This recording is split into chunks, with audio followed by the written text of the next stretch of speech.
panel, Democratic strategist Kevin Walling and America First Policy Institute Chief Communications Officer Marc Lauder. Welcome back and in person, gentlemen. Thanks for having us. See you.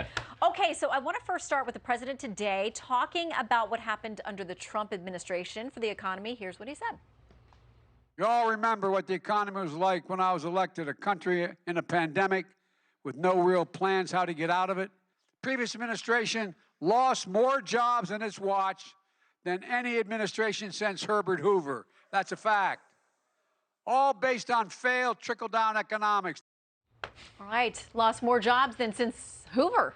I mean, you just can't make this stuff up. I mean, the American people aren't buying this. They know the economy was strong under President Trump, especially pre-pandemic. They also know that the pandemic caused that temporary shortfall in jobs, and we were on our road to recovery. There's no amount of spin that the president can give that are going to make the American people forget they're paying sky-high gas prices, record-high inflation. I mean, I used to say that he was making Jimmy Carter look good. Now, I mean, he's making Veep look competent. Oh, boy. Which was a very entertaining show.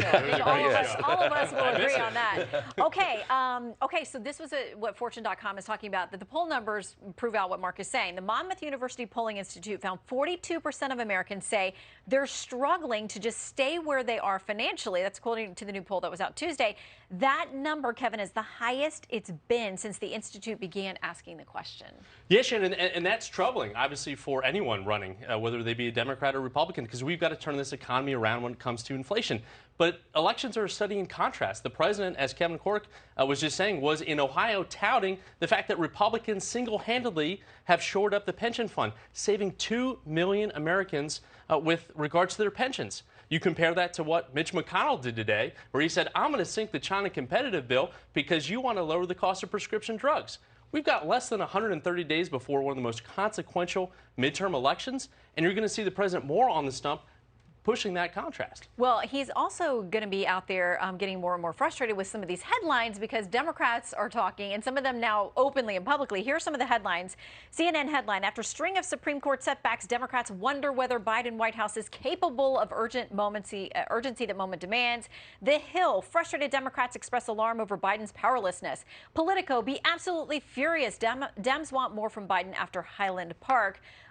His own party is now speaking out ahead of the midterms. And that shows, and I know I've seen a lot of headlines that talk about his age. It's not about his age, it's about his poll numbers. I mean, these poll numbers are so bad that Democrats don't have an option except to try to look in another direction for another possible candidate, or to just run away from him as it approaches the 2022 midterm elections. That's not going to change until we start to see any kind of improvement in the economy or any kind of improvement in his poll numbers.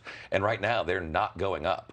Well, meanwhile, over at the Washington Post, the opinion piece by Dana Milbank says, give Biden a break. It says, here's the deal, Democrats, you need to give Joe Biden a break. And he goes into, in the article, saying, quit talking bad about him, especially publicly. Yeah, I'm with Dana on this. It's a circular firing squad with Democrats. I want Nan Whaley, and I want the congressman out there campaigning with the president, because it will be a conclusion that Americans will see if they don't want to campaign with this president.